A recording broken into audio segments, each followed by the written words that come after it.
Good morning, Cypress Village. Happy Friday and hopefully a happy weekend to all. Another virtual coffee chat coming to you directly from the executive offices and the main building here at Cypress Village. Today we have multiple topics we're going to cover for you. First and foremost, which is on everybody's mind, is the reopening of Cypress Village. We are currently in what we call the introductory period or introductory phase. We are not in phase one yet. Phase one will not be enacted until probably the first or second week in June. But within the introductory period, we will cover in the slideshow exactly what that means, because we do want to start to reopen things and take some small safe steps during the introductory period before we go into phase one. So that will be forthcoming. Second, we're going to replay the fabulous Memorial Day flag ceremony. I hope all of you had a blessed Memorial Day. Special thanks to Jim Johnrow, Chuck Fouts, Bill Worth, and the Veteran Committee for putting on such a great event. We'll also venture down to our new outpatient therapy gym, which just got a facelift, and introduce you to Lisa DePalma, our physical therapist and also my personal therapist. She's fantastic. After that, we will look at hurricane meetings. You know, believe it or not, we're not in hurricane season, but we have two named storms already, so looks like it's going to be an active season. We have recorded a short hurricane preparedness video that we're going to include in this segment of Coffee Chat. We are also going to add a similar section in the app for family members and residents to send questions directly to Laurel and myself for feedback regarding the hurricane preparedness.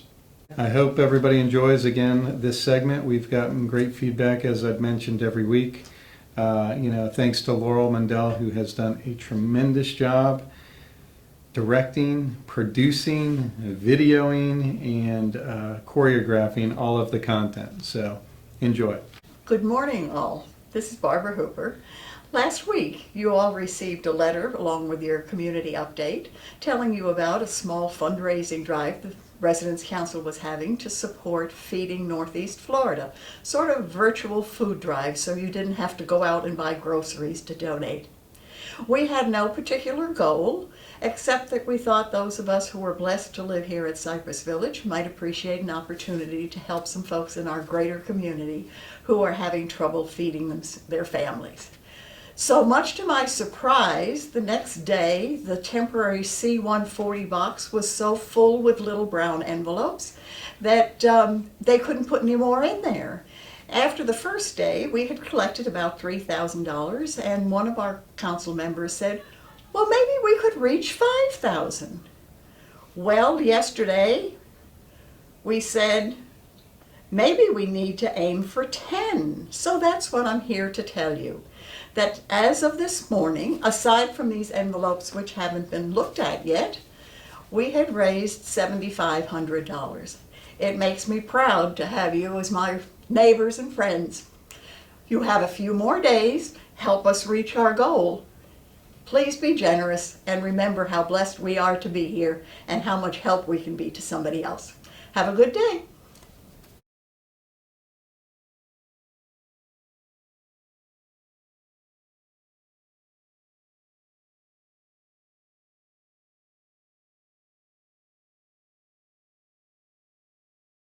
Good morning, everybody. For those of you who know me, hello, and I miss you. Hope you're doing well.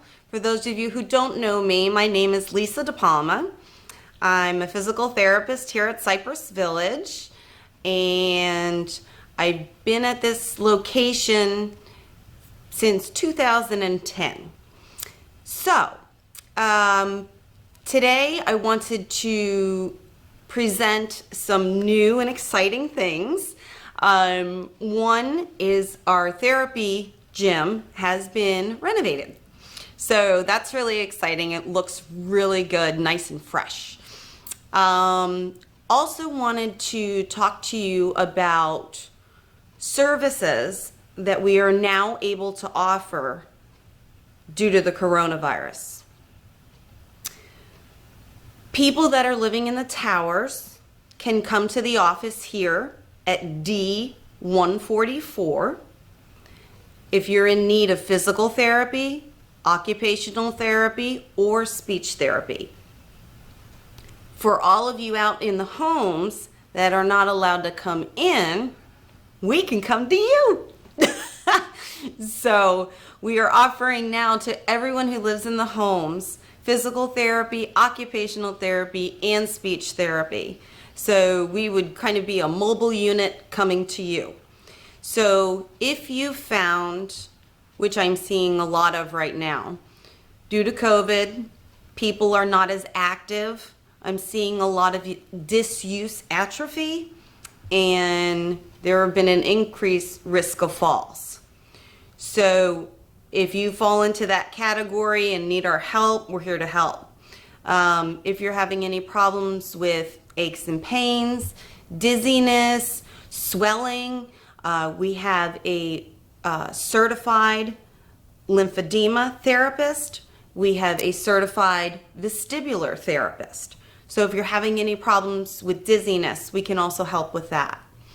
From occupational therapy, they can help with any issues with dressing, bathing, and any upper body problems that you might have.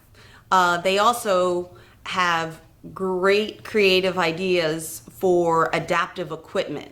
So if you're having difficulty opening jars or whatever the case might be, they can help with that as well. And finally, speech therapy.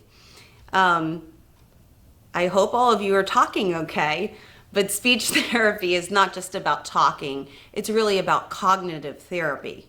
So if you're having problems with recall, and a speech therapist can help you develop strategies to improve your memory. Okay, I'd also like to show you the equipment that we have here in the gym. This is an exercise bike. I use this a lot for cardiovascular training and for total knees. We also have the new step here, same thing, use it for a lot of cardiovascular training and also strength training. Really good to build your endurance. Okay, so now I'd like to go over some of the modalities that we can offer. So these are both ultrasound machines and electrical stim. Ultrasound we use to help an area that's inflamed to heal. So we use this a lot for pain. We also use electric stim for pain as well. That is targeting the A delta and the C fibers, I call them the tattletales, that run pain signals up to the brain. So we run current at them at 150 pulses per second and fatigue them out and hopefully decrease your pain. We also have our hydroculator, which is this big tank here. This is where we get our heat from. This is a moist heat. It's kept at 165 degrees, and a moist heat will penetrate a lot deeper than a heating pad, an electric one you'd plug in the wall. So that is majority of our modalities that we use. In the middle of the room here is where we do a lot of our balance work. For those of you who've worked with me, you know I love you to walk the line and also to work on your single leg balance. Okay? On the mats, we do a lot of strength training, whether it be for the core or for your legs, arms. We have a balance bar over here, which I'll have people come over and get in a position and see if you can balance. I hope everyone is doing well. I really look forward to hearing from everybody. If you need our help, please call us at 223-9111. Again, that's 223-9111. Take care, everybody. Stay happy, healthy, and safe. Bye. Hi everyone, that's Brianne from Resident Programs, and I'm coming to you for a couple of Resident Programs' updates. First thing is we were supposed to start fitness classes on Wednesday, but unfortunately due to the rain, we had to push them back till Thursday. But we are supposed to kick them back off on Monday with Mia in her advanced, intermediate, and seated fitness classes. So if you would like to attend, please give us a call at 904-807-6224 to sign up for those classes. Another very exciting piece, this week we have our new temporary resident programs assistant, Hallie, start, and she is joining me today with our updates. She is here for the summer while Katie is on maternity leave, and she'll be helping Tiffany and I out in independent living, as well as helping Rebecca out in healthcare. So you might see her in both departments. And so if you have any questions for us, you can also direct them towards her. And she is right with me. Hey, I'm Hallie Lilla. I'm from Louisiana. I'm here for this summer living with my mom. And I'm just taking a break from Louisiana Tech University. I'm a math major and education minor.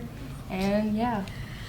We're very excited for Hallie to join us. So far, she's been an incredible asset to the team, and we are very excited to see what more we can accomplish together. Thanks so much for joining us. Bye!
Good afternoon, Cypress Village residents and associates.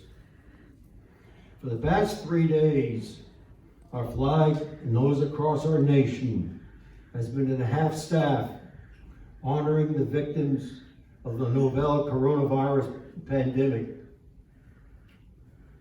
May God be with the victims of this pandemic and bring aid and comfort to their family and friends. Last night at sunset, I raised our flag to full staff. This morning at sunrise, I lowered the flag to half staff. We raised the United States flag and the POW MIA flag to full staff. Today is the only day that that flag is flown at both half staff and full staff. So let's take a walk back in memory lane to learn more about Memorial Day. Until 1971, it was called Decoration Day. Some historians say its origin began in the Civil War, when flags were placed on those who died in battle. On 30 May 1868, the day was declared Decoration Day at the opening of Arlington National Cemetery, when 5,000 visitors made their way into the cemetery to visit the tens of thousands of graves, Confederate and Union soldiers buried in the newly formed cemetery. For years following the Civil War, communities honored their date on 30 May. You ask, why 30 May? Because during the Civil War, 30 May was the only day that no battles happened. Yeah. So that became the day. As time went on, Memorial Day began to supplement Decoration Day as the name of the holiday. And it soon became a day to honor all fallen American troops, not just those of the Civil War, but after 2 world wars. Memorial Day was the term in more common usage. And the act of remembering all of our fallen took a renewed importance. In 1968, talking 100 years later, the U.S. government passed the Uniform Monday Holiday Act, which put major holidays like Memorial Day on specific Mondays to give federal employees a 3-day weekend. Every year since then, our president has issued a proclamation honoring those Americans who made the ultimate sacrifice so that we can enjoy our freedoms. Since the year 2000, 20 years ago, Public Law 106-579 has mandated 60 seconds of silence at 3 p.m. as a national moment of remembrance to, quote, pay tribute to the individuals who have made the ultimate sacrifice in service to the United States and to their families. That's the history of Memorial Day. Following me is Captain Bill Ward.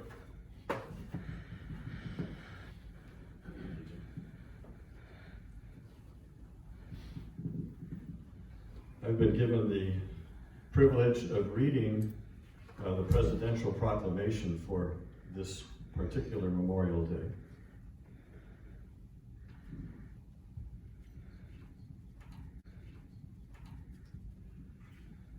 President Trump's proclamation on prayer for peace, Memorial Day 2020. Since the first shots fired in the Revolutionary War, Americans have answered the call to duty and given their lives in service to our nation and its sacred founding ideals.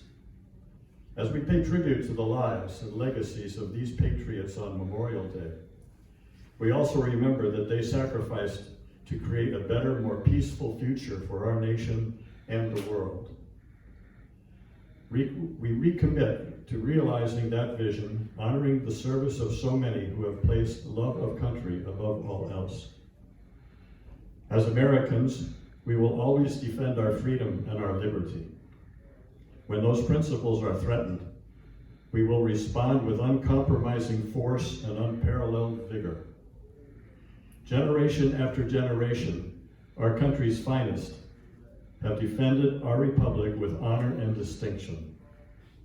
Memorials, monuments, and rows of white crosses and stars in places close to home like Arlington, Virginia, and Gettysburg, Pennsylvania, as well as far-flung battlefields in places like Flanders Field in Belgium and Busan in Korea, will forever memorialize their heroic actions, standing as solemn testaments to the price of freedom.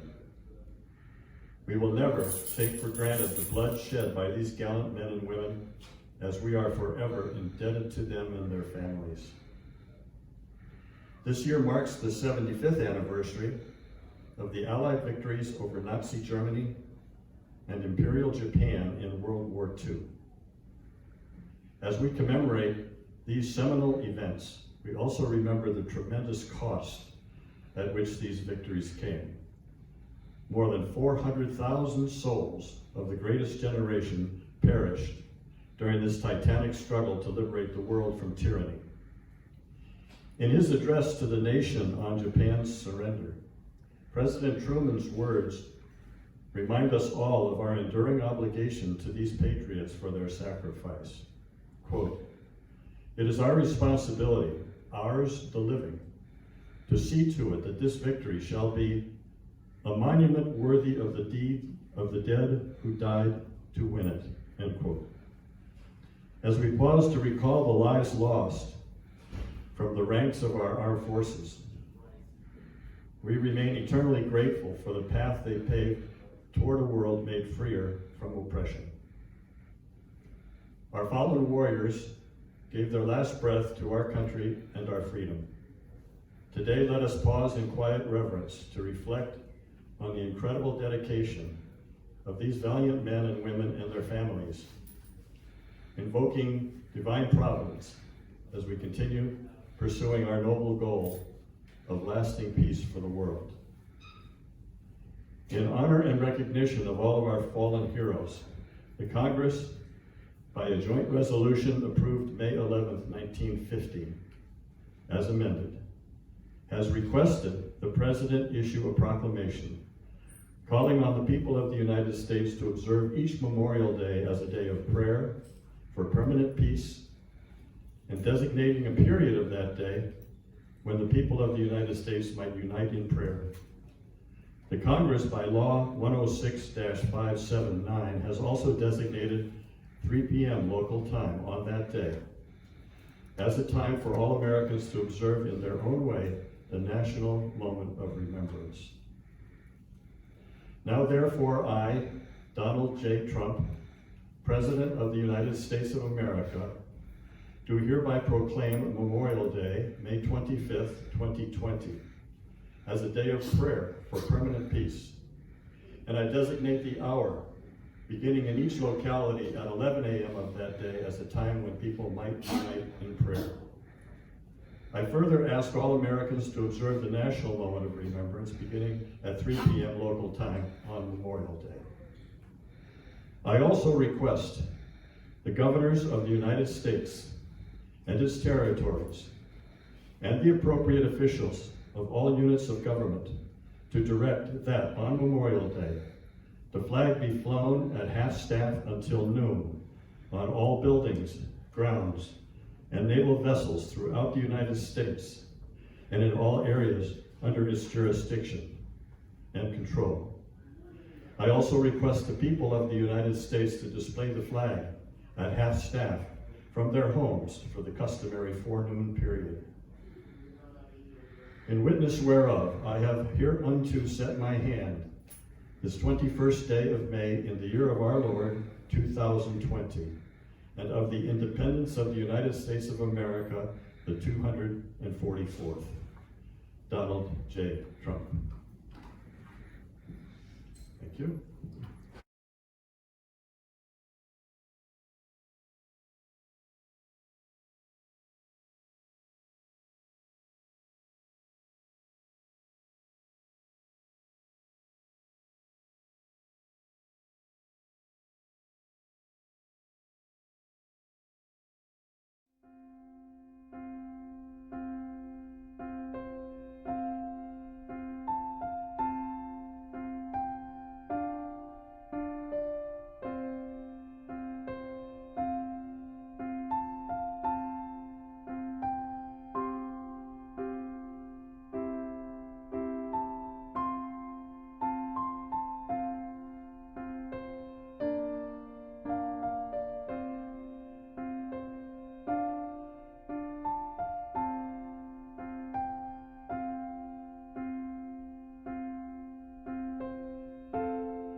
So I do have some big announcements that I would like to make here outside of COVID and the daily weekly announcements. We have some promotions that have occurred here recently that we have not, I don't think we have made public here to the general population.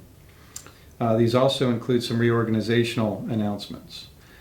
First, I would like to proudly say that Susan McLean, who has been our personalized living manager, has now been promoted to Bernadette McAlpin's job, which is Resident Services Director.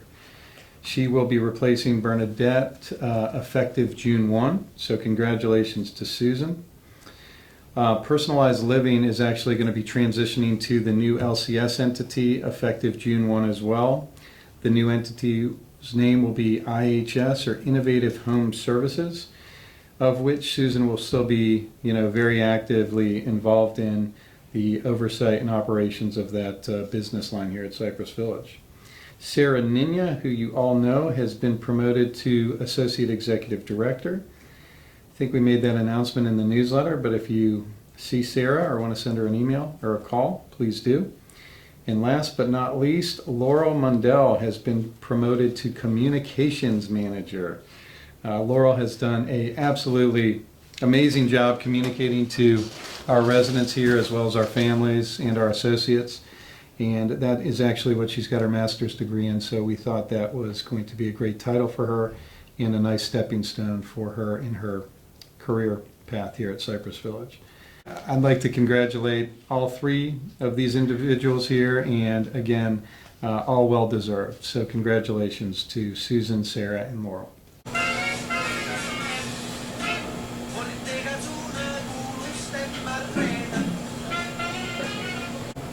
Good morning, everyone. Today we're going to be announcing the Burger of the Week as well as the Chef Special of the Week.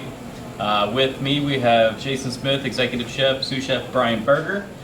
Jason Smith's going to introduce the Chef Special. Brian Berger is going to introduce the burger. How's it going today, everybody? We have a caprese burger. So we have a nice balsamic reduction we did, and it's house-made sage balsamic, fresh mozzarella, thick cut tomatoes, and a nice burger patty to go with it, served with basil instead of lettuce. Buongiorno. Good morning.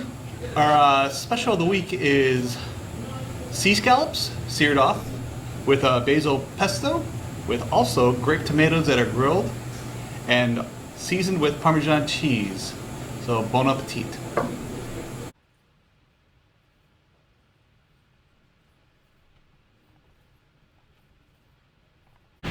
Hey. Oh yeah.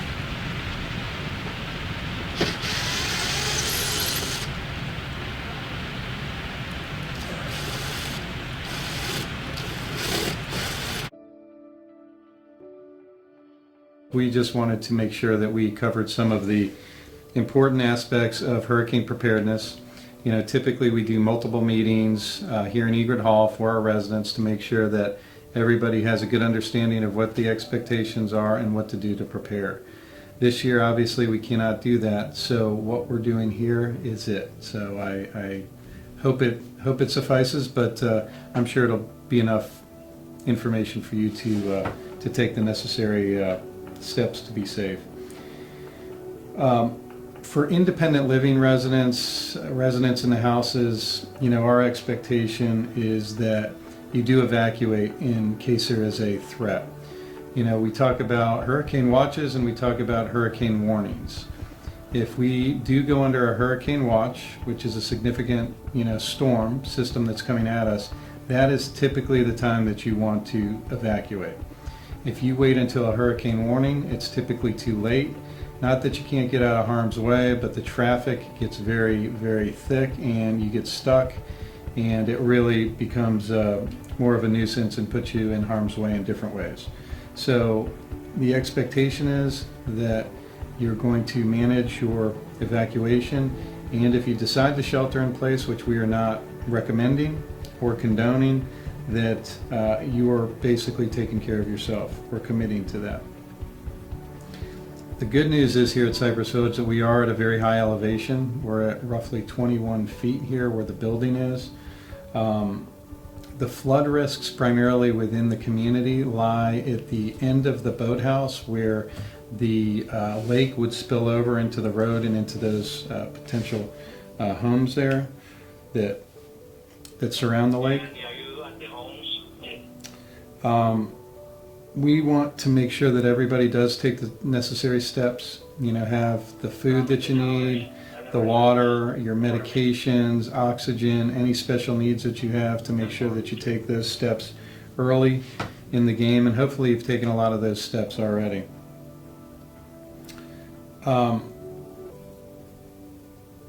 Our main concern, all of our residents are our main concern, but those that we're going to have to be more intensely watching and taking care of in the case of a major evacuation are going to be our healthcare center residents, as well as our assisted living and memory care residents. So in the case that we are under a mandatory evacuation, those residents, those vulnerable residents, are going to be our primary focus point to make sure that we get them in a safe area and out of harm's way. So we just want to clarify that, because that comes up every year. What are you going to do? How are you going to transport me? What is the means by which Cypress Village can take us to a safe place? That really is not the case. You all need to plan for that on your own or with your family members. Also, another item that's happened in the past, when the area has been threatened, we've had residents, family members, come from their homes either on Ponte Vedra, Atlantic Beach, or in the coastal areas to come stay with their parents here. That absolutely shouldn't have happened in the past. If it did happen in the past, it did. Moving forward, especially with COVID, that is absolutely not going to be allowable. So please let your family members know that cannot happen this year. Outside of that, residents that live in the houses that actually have hurricane shutters, prior to leaving town, if you need any assistance with that, our maintenance team is going to be here to help you. Just call Jennifer O'Neill in maintenance to schedule that. And any residents that have items on their patios in the towers that need to be removed or brought inside, just to keep them safe, you can do the same thing. Call Jennifer O'Neill within maintenance department, and we will take care of that. And with that, we're here for you if you have any questions or support. There is some things that I like to stress every year, and that being that we really do recommend that you go somewhere else. Go stay with family, go stay with loved ones. You'll be much more comfortable there. I can almost guarantee that. If you remember, during Irma, we lost power for 18 hours. And it got hot, pretty fast. The generators only cover the healthcare center. So, like I said, one row of lights on each side of the hallway is going to be lit up. One elevator in each of the banks will be there. But we've all experienced it before. So we do recommend that you go stay with someone else. Rescue will not come out for you. It's happened quite a few times in the past hurricanes. So that's also something to be aware of, that you're going to be safer if you're out of the community. One last thing is that out in the houses, if you still have the alarm systems that rely on the phones, there is a good chance that those signals are not going to come through. Luckily, a lot of people decided to go with the ADT upgrade, and that will allow at least 48 hours for your system to be working, which I don't foresee a power outage going much longer than that.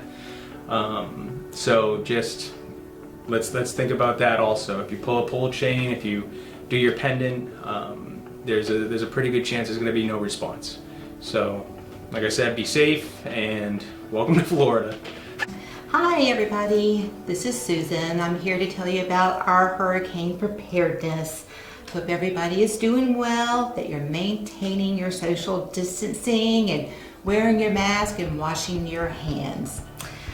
Even though we are going through this pandemic, that doesn't mean that hurricane season is not going to come and meet us. Yes, it does begin on June 1st, and before we know it, that will be here. So let's kind of review. What is the difference between a tropical storm and a hurricane?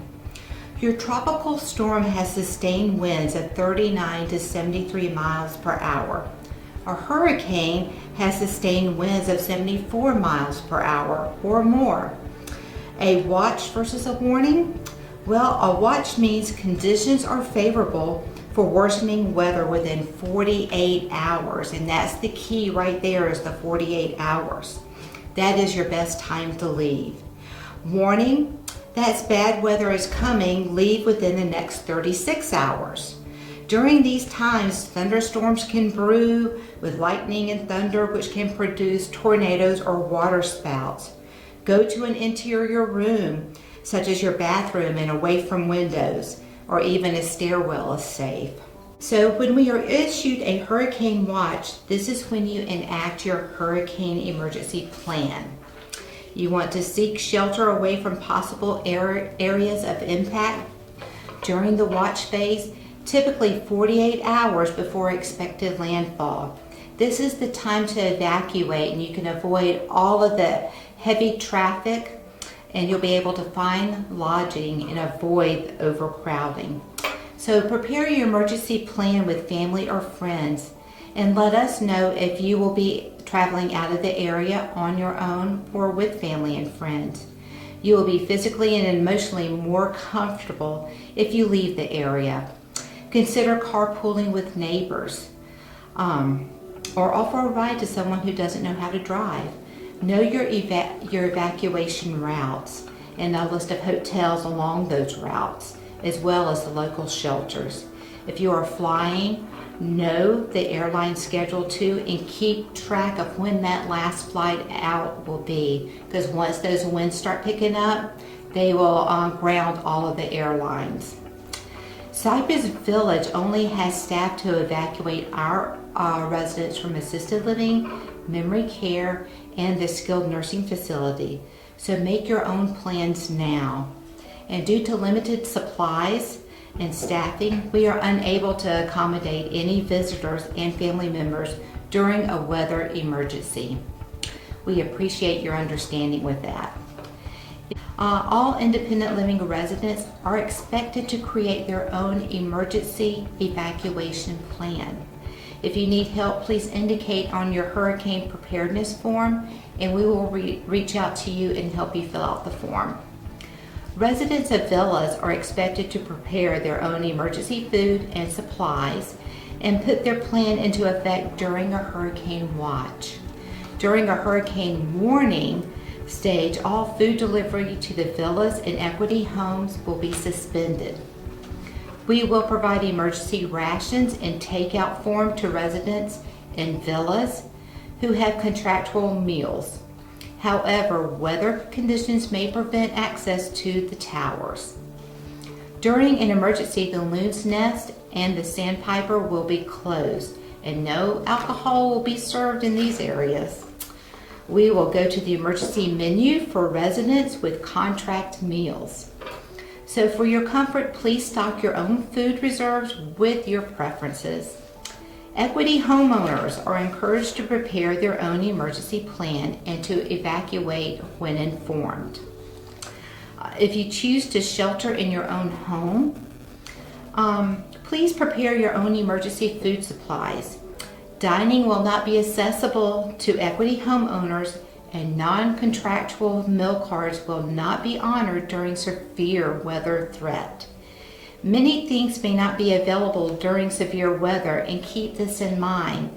911 services may be unavailable, and Cypress Village Security will have limited staff on hand during these times. And your pendants may not be operational, and our check-in services may not work. Transportation services will be canceled when threatening weather is approaching, so make sure you get your supplies early. Start now. I hope everybody is doing well and stay safe. All right, now that you've heard from Nick, myself, as well as Susan McLean, everybody that has any questions that we did not cover in this video, you can simply go to the app, and there's a button there for any questions you may have. Please use that button. If you're not comfortable using the app, you can contact Susan McLean directly, at the phone number she provided. But that app is a way that we can communicate with you very quickly and very efficiently, and we hope that you use that. A lot of residents have been using it during the COVID crisis, and I hope that they found it very useful and timely. Thank you very much, and stay safe and happy weekend to all.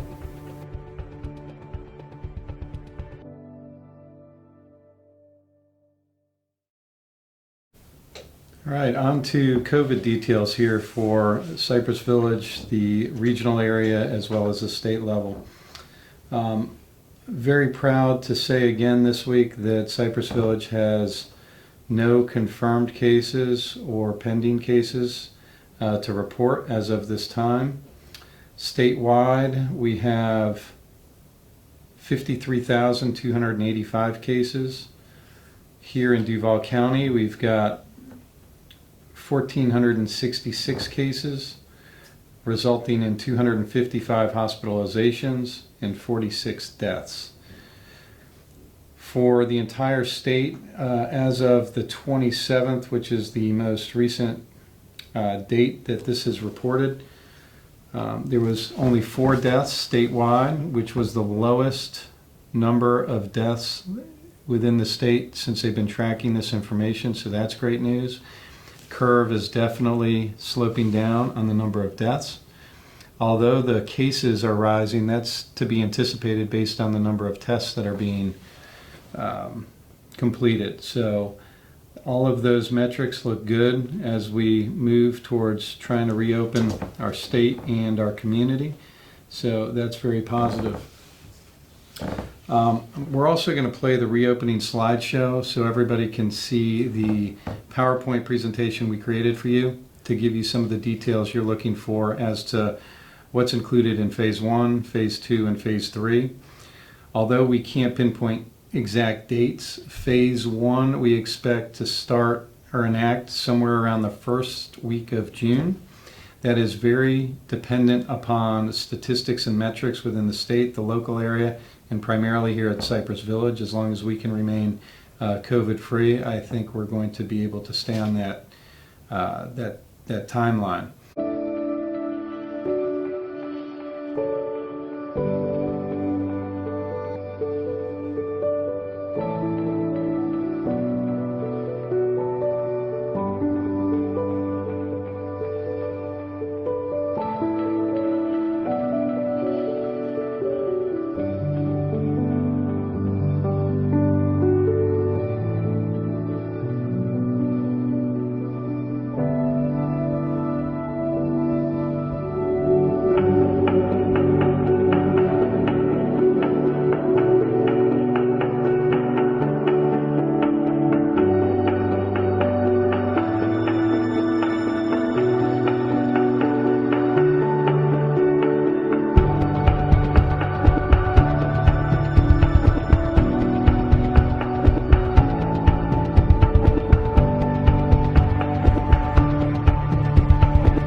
Today's the 29th. All right, let's see who we have here. I think we stopped with Helen Freelander last week, so let's go to Helene Masitis, whose birthday was on the 26th. Mr. Walt Fowler was on the 26th. We've got one of our new residents, Mr. George Getz, who is on the 27th, which was yesterday. Let's wish him a happy belated birthday. Helen Perry, who has recently moved, was on the 29th. And Lem Hover is on the 30th. So reach out to any of those residents that I mentioned. Wish them a happy birthday, upcoming birthday, or belated birthday. And to all the residents out in Cypress Village, have a great weekend, and thank you all. Yeah. What is that? So what is that, Lisa? This is a fan, but it's a cool fan. So inside this little device are 3 little ice packs. I feel like I'm on an infomercial. Yeah. So these little ice packs, 3 of them stay in there.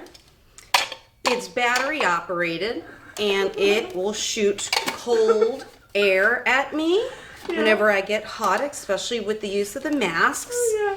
And it has a battery pack in here, and then you can recharge it here with a USB. Goodness. Turn it on again.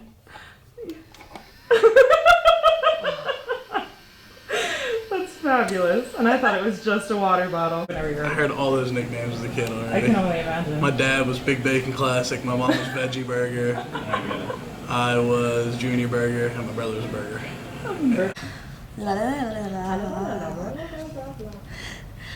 So does it look better like this, or, I mean, does it look better? No, I'm serious. I know. Like, how does it look better? Does it look better if I read right off of this casually? No, that's fine. Okay.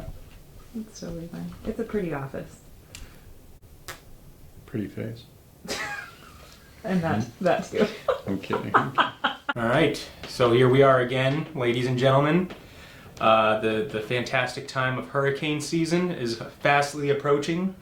I believe it starts in September and goes all the way to December. Am I right on that one, Laurel? I thought it was September. Is it I thought September? it was June to something? September. Whatever. We all know how fun that can be.